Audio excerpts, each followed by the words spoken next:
There's a specific kind of silence that exists only at the staid Roland Garros. It isn't the hollow silence of an empty room, but rather a pressurized, heavy quiet, the kind that settles over the red clay of Philippe Chatrier just before a racket strings meet a felt ball. In Paris, the clay isn't just a surface. It's a living, breathing entity. It stains the socks, it ruins the slides, and more importantly, it exposes every single flaw in a player's psyche. For decades, this red dust has been the graveyard of champions, the place where the greats are separated from the legends. But this year, the air in the 16th arrondissement feels different. There's a name echoing through the corridors of the French tennis establishment, whispered with a mix of curiosity and genuine trepidation. Alexandra Eala. To the casual observer, she is a rising star from the Philippines. To the analyst sitting in the dark rooms of sports data firms, she is something much more volatile. She is a disruption, the headline currently rippling through the tennis world. That Eala's singular, obsessive focus is now the Roland Garros title, has sent a shockwave through Paris. Why? Because the tennis hierarchy is built on a very specific, very European set of expectations. You aren't supposed to come from a tropical archipelago with a limited history of Grand Slam dominance and demand the crown of the most grueling tournament on earth. You are supposed to wait your turn. You are supposed to climb the rankings in increments. But Alexandra Eala has decided that the time for incrementalism is over. This isn't just about a young athlete wanting to win a trophy. This is about a calculated, psychological assault on the status quo of the WTA. As we sit here today, the stakes couldn't be higher. If Eala succeeds, she doesn't just win a tournament. She recalibrates the entire geographic map of professional tennis. She becomes a proof of concept for a new era. But there is a mystery at the heart of this Paris shock. There is a specific technical shift in her game, a secret forged in the back courts of Manicourt that the scouting reports haven't quite caught up to yet. Something that makes her more dangerous on clay than any of her predecessors. To understand why Paris is reeling, we have to look past the scorecards and into the machinery of a prodigy designed for this exact moment. To understand the weight of this moment, we have to look back at the soil from which this ambition grew. The Philippines is a nation of basketball courts and boxing rings.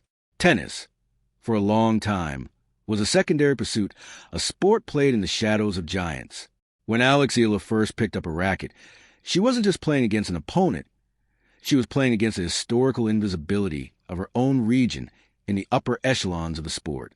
The journey from Manila to the Rafa Nadal Academy in Spain wasn't just a flight across time zones. It was a fundamental recoding of her DNA as an athlete. You don't go to Manicourt to learn how to play nice tennis. You go there to learn how to suffer. You go there to learn that the clay is a partner in a slow, grinding dance of attrition. The why factor here is deep-rooted. Why is the focus specifically on Roland Garros? For most players, the French Open is a hurdle to be cleared. For Eala, it is a destiny. It is a surface that rewards a lefty spin, that devastating heavy ball that jumps off the court, a signature of the academy that raised her. But there's a hidden motive behind this focus. Winning in Paris isn't just about the title. It's about the message it sends to the sponsors, the tour, and the fans in Asia. It's about becoming the icon of a continent. When Eala looks at the red clay, she doesn't see dirt. She sees a platform for a cultural revolution. The shock in Paris stems from the realization that she isn't just happy to be there. She is arriving with a siege mentality. Let's break down the technical nuance of why this matters. Tennis at the elite level is a game of millisecond margins. Most players on the tour today are products of the hard court era. They hit flat, they hit fast, and they look for quick points. But Roland Garros punishes that. The clay dampens the speed. It elongates the rallies, and it demands a level of physical conditioning that borders on the superhuman. Eala's team has recognized a vacuum in the current WTA field. While others are focusing on power, Eala has been mastering the heavy ball. By focusing her entire season, her entire training block, and her entire mental energy on this one specific title, she is engaging in a form of specialized warfare that we rarely see in the modern game. She isn't spreading her bets across the grass of Wimbledon or the hard courts of New York. She has put all her chips on the red.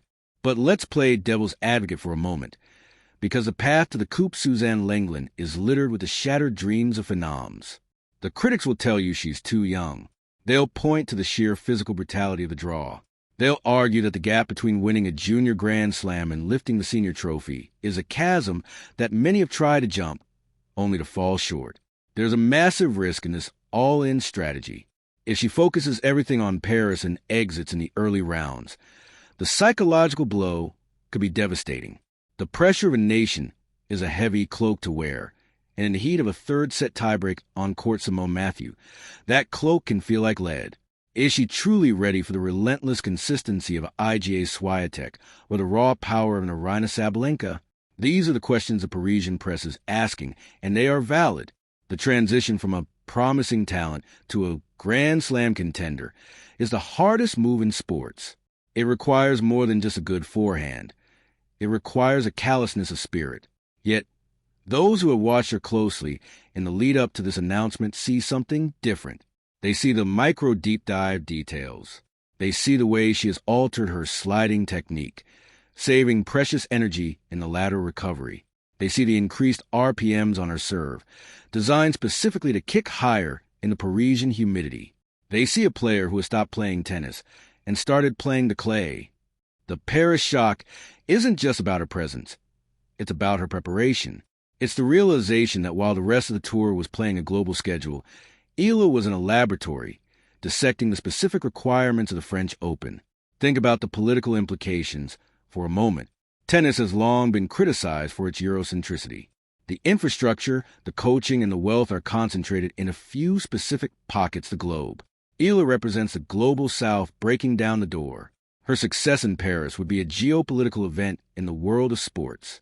It would signal to every young girl in Southeast Asia that the gates of the country club are no longer locked. This is why the establishment is nervous. They aren't just facing a player.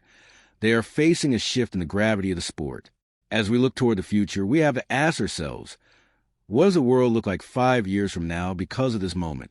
If Alexandra Eala realizes this ambition, if she conquers the red dust of Paris, the landscape of the WTA will be unrecognizable. We aren't just talking about one title. We are talking about the birth of a new clay court specialist for the modern age. In 5 years, we could be looking at a tour where the Asian swing isn't just a series of late-season tournaments, but the heart of professional calendar. We could be seeing a generation of Filipino athletes who took up the racket because they saw Eala standing on that podium in Paris, covered in red dust, but holding the gold. The long-term trajectory for Eala is one of historical significance. She is positioned to be more than just a champion. She is positioned to be a pioneer. The Paris shock is merely the first chapter. In the years to come, we will likely see her game evolve, her brand expand, and her influence grow. But it all hinges on this one obsessive focus. It hinges on the dirt. The decision to make Roland Garros the main focus is a high-stakes gamble that will define her career. It is a declaration of war against expected path. It tells us that she is not content with being a footnote in tennis history. She wants to be the headline. As the tournament approaches, the tension will only grow. Every match she plays will be scrutinized, every drop shot analyzed, every grimace magnified. But that is the price of entry for the elite. To shock Paris is easy. To conquer it is the work of a lifetime. Alexandra Eala has made her choice. She has stepped out of the shadow of the rising star and into the light of the contender.